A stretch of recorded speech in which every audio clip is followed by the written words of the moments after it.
Hey guys, welcome to this video, and it's time to take a look at the software on Samsung Galaxy Grand Prime Plus. Now if you have watched the unboxing of this phone, you would probably know that this device right now is running Grace UI. Now this is Samsung's latest UI, which they first released on Note 7 and now they have introduced it on Samsung Galaxy Grand Prime Plus. So you can see that this is Grace UI. We have got new notification panel here, we've got new icons here, and then we have got new app store here, and we have got search for apps here, and you can also voice search here, and then you can edit these apps here, and you can sort them alphabetically or you can have them in custom order. So let's go ahead and take a look in edit. So if you go in edit, you can actually remove the folders and uninstall the apps that you have installed.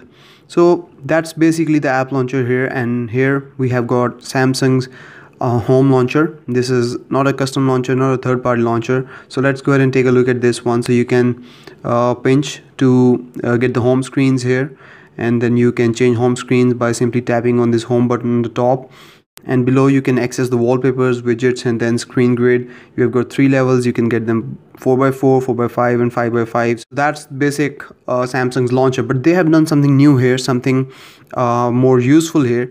So what happens is, if you long press on an icon, it gives you some options here, and in these options, if I can just show you, you can put this app to sleep right from here, uninstall this app, and go to app info. So if you go to app info, you can take a look at all the app info here, how much mobile data has it used, how much battery, storage, memory, and then you can control the notifications, permissions, and set it as a default app for something you want. So if I go to this Android Central app and I go to app info and I go to storage here I can transfer this app to the SD card.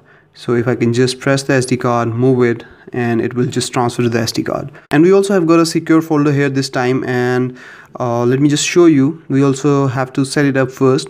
So if we go into the secure folder, you can protect data, you can have apps in here, files, pictures, videos, whatever you want. And the good thing is, the apps that you have in here, you can have 2 copies of those apps, one in the secure folder and one for your normal use. So for example, you want to do WhatsApp and you want to keep it personal, you can put it in the security folder, the secure folder, and then you can download another WhatsApp for your normal use that you can put on your home screen. Now let's go ahead and take a look at the camera app here, which is the main attraction on this phone, because Samsung is kind of advertising this phone as a very good camera or whatever. But anyways, this is the camera app here, and this is the basic layout of the camera app here. So you swipe from the right and you get all these filters, and if you swipe from the left, you get these settings here. So we have got auto mode here, pro mode here, panorama, continuous shot, HDR, tone, night, sports, and sound and shot. And then we have got pro mode here. In pro mode we have exposure, ISO, and white balance here. And on top we have some settings here in the camera app. We can change the picture size here. Then we have got video size here, so you can actually take HD video and VGA video. Picture size from front camera, video size from front camera. You can take HD videos from the front camera here as well. And then we have save pictures, previewed, ways to take pictures. In ways to take pictures, you can actually tap to take pictures, and there is this gesture control where you just put your palm out and it will detect your palm and then take a picture. Then you can set the location, review pictures, quick launch. So quick launch is basically double tapping the home button to launch the camera like this. So it's pretty quick here, and you can take photos here. Let me just put something on here, and you can just simply take a picture here. So that's quick launch. And going back into settings, then we have storage location. You can store the photos to your phone memory or SD card memory if you have an SD card installed. And then you can also set volume keys to do certain functions like take pictures, record video, or system volume. For example, I have it set at take pictures, so I can take pictures here, and I can touch to focus here as well, and then I can long press to lock focus here as well. Once I touch to focus, I can change the exposure from this slider down below. If I go into the video mode, it will take the video. I can take photos with it, and I can pause it, I can resume it, take photos, and I can lock focus as well. So this is the new gallery app. We can actually pinch to reduce the size of these thumbnails and even further. And if you have got a lot of pictures, it will actually bundle them up according to the months and years. then we can swipe to go into the albums and into the stories here. And one good thing that I want to show you here is that you can long press to select and then swipe to select all these photos. So this is kind of something that they have taken from the Google Photos, where you can select multiple photos by just swiping on the photos. If I go into a photo here, we get some options down below, so we can edit the photo here, and I can pinch to zoom, I can put some decoration, I can add an image to this photo. For example, I'll just put this image here. I can reduce or increase the size, rotate it, and then I can label it whatever I want. And I can resize this one as well, and then I can put a sticker on top here, whatever, and then I can add another image here. So you can edit it to your heart's desire, whatever you want to do with it. And then we also have got some effects here, so you have all these filters here that you can apply to your photos after you've taken a photo. And then obviously basic image editor settings here, so you can auto adjust it, brightness, contrast, saturation and hue, and then temperature. So you can do all these things here. I'm just going to discard it. And then you can select multiple photos here like this and go and add them to a story, move them to an album, copy to album, and you can make a collage and then animate them. So in animate, they're just gonna be a GIF here. So once you have selected your photos for a GIF, then you can edit them, you can move them around, I guess. Yes, you can set the ratio, so you can go 1 by 1, 4 by 3, 3 by 4, 16:9, 9:16, whatever. And then you can adjust the speed as well of your GIF. You can adjust the direction, whether you want to go forward or go backwards, and then you can also put decoration on it as well. Now if we take a look at the notification panel here, we get these notification shortcuts as usual, but they are not swipeable. We cannot swipe to reveal more notifications, so we have to swipe down again to reveal all the shortcuts here. And with these shortcuts, there are these arrow buttons down below, so you can press them to see more detail, and then we can change it and then press done right from the notification panel. We do not have to go into the apps, we don't have to get out of this notification panel screen. So for example, in torch panel, we can just press the torch button to turn on the torch light, but we can go to these settings down below, and then we can adjust the level of the torch light from here. So we've got quite a few options here. We've got power saving here, mobile hotspot, S-bike mode, which is a new one.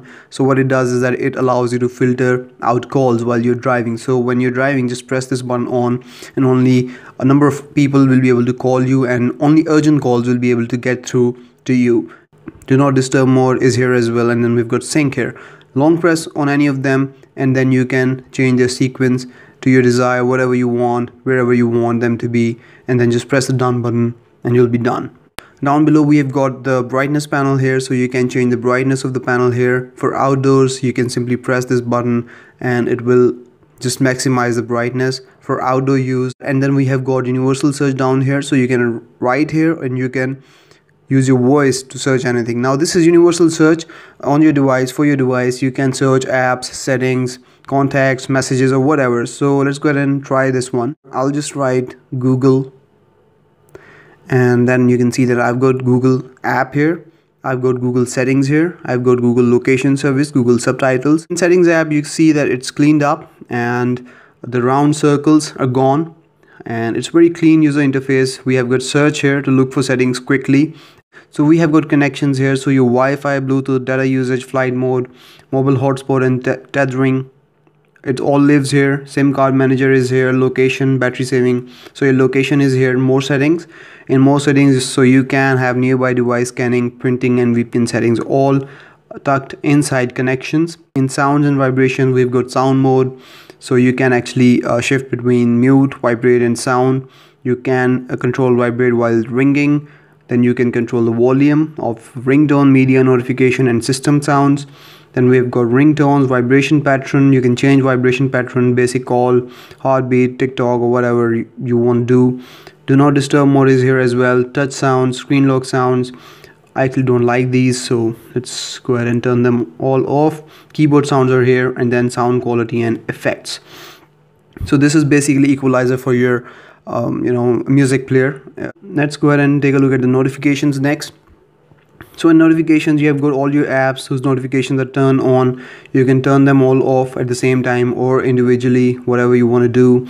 In advanced, search, you can get all the apps here, and then you can filter them depending upon apps with block notification, prioritize notifications, apps with block pop-ups, apps with notification hidden on lock screen, apps with content hidden on lock screens. So you can filter them up by these settings here. And then we have got some system apps and reset app preferences, so you can reset them all. So if, for example, I go into an app and I change the notifications, I set it as priority, on off preview pop-ups, show on lock screen, show content on lock screen. So you can control every aspect of an app from this panel here. In display, you can actually control the brightness, outdoor mode, font. Now in the font, you can actually change the size of the font. You can get different fonts here, and you can also download them from the Play Store. Then we've got easy mode here, and we can select easy mode, select the apps we're going to show on the easy mode, and then press the done button on top here. Go back and we'll see a different interface now. So we've got all our apps. The icons are larger now, they're more visible now, so you can get all these different apps here. So this is easy mode. Then we have got status bar here. In status bar, we can show recent notifications only, so only 3 most recent notifications will show up, or you can turn it off to show all the notifications. And then we can also show battery percentage here. And then we have got screensaver settings here, so while your device is docked or charging, you can set different screensavers on here as well. In wallpapers, we've got some wallpapers here. So these are the basic default wallpapers that comes with Grace UI, so you can choose between them. And then we have got advanced features. In advanced features, we have one-handed operation. So this is basically triple tapping the home button quickly, and it reduces the screen size, so you can use it with a single hand. But the size of this device is already 5-inch. It's a 5-inch screen, so the device is not that big. You can easily use it with single hand. Then we've got quick launch camera. Double tap the home button to launch the camera. Smart alert. Smart alert is basically if you have got notifications and you pick up your device, after a while it will vibrate to tell you that you have actually got some notifications. And then we have got easy mute here to simply mute the calls by just putting the device face down on the table. And then we have got direct share as well for sharing directly to contacts or whatever. Moving on, we've got device maintenance. Now in device maintenance, it basically is the manager for your battery, your storage, RAM, and overall device security. So in device maintenance, you get your battery options here. So you can get your battery usage from here. So you can see that. And then we have several power saving modes here. So we have mid, max, in mid. We have all these options that limits the brightness, device performance, and stuff like that. So we have got our storage options here, RAM here, and device security here as well. You can press this menu button and add shortcut to home screen. And then we have got device maintenance shortcut on the home screen, so you don't have to go into settings and then go into the device maintenance. You can simply tap it from here and it will take you directly to device maintenance app. Next up, we have got applications. So it shows you all the applications that you have on your device. And then you can also sort them by size. You can go to default applications, app permissions, show system apps, apps that can appear on top, change system settings or whatever. So one thing to notice here is the default application. So if you go into default applications, you can set your browser as default, calling app as default, messaging default app, and then you can have home screen default apps. Then we've got lock screen and security. In lock screen and security, we have got screen lock type. You can change it to swipe, pattern, pin, password, whatever you want. We've got find my mobile options, unknown sources if you want to download apps from any other source other than the Play Store, secure folder. Now here we have got the secure folder. So let's go ahead and take a look at the secure folder. In secure folder, we first have to turn it on. So it tells you all the information about the secure folder, what it does and what it does not do. Basically it stores your files, music, whatever you want to do, and it also stores your app. So there you have it. We've got all these apps here. So whichever photos that I store from the gallery app will go in here. If I take photos from this camera, they'll stay in the secure folder, they'll not go out. So let's go ahead and take some photos, and now they'll be in the gallery app here, hopefully. So there you go, they're in the gallery app here. So we have contacts, so I've got contact, files, internet, email, and Samsung Notes. I can even add more apps here. So I can press this add button, and then I can add any app from here. For example, I want to add YouTube here, and I'll press add, and it will come in here. Now the good thing here is I can also add files, photos, music from the file manager to the secure folder as well. So if I go to the file manager and I go to images and I press this button and select this one, and I go to here and there's an option move to secure folder, and I press it and the image is gone. It has been transferred to the secure folder. And I can also add multiple files to the secure folder. So you can do the same with videos, you can do the same with music files. Moving on, we have cloud and accounts here as well. Then we have got accessibility here as well. So we have got VN here, a lot of settings in here to fiddle around with and move around and play around with. And then we have general management here. In general management, we can choose date and time, diagnostic info. And then we've got user manual and about device. In about device, you get the status, legal information, device name. In the software info, you can see that we're running Android 6.0.1. So there we go. We've got Marshmallow here, and there we go. In the notification panel, we have got these notifications here, and when you have more than one notification from an app, they're bundled together in a single notification. So you can tap on them and they then display all the notifications. From the notification panel, you can also clear them all from this button here, and then you can block notifications separately. So if I just block it, so Twitter notifications will not show up in the notification now. So I can block multiple apps at the same time by going into the block notification panel and then press done, and it will be done. So that's the notification panel. That's another improvement here in this Grace UI. So that was it, guys. That was about the Grace UI on Samsung Galaxy Grand Prime Plus complete software review. If you have any questions about it, you can always throw in a comment and I'll reply to that. And if there is anything else that you want to know about this device, like battery or gaming review, those videos are coming up anyway. But if there is any specific question that you have, please ask me in the comments so I can include that in the next videos. And I'll see you in the next video, guys. Till then, bye bye.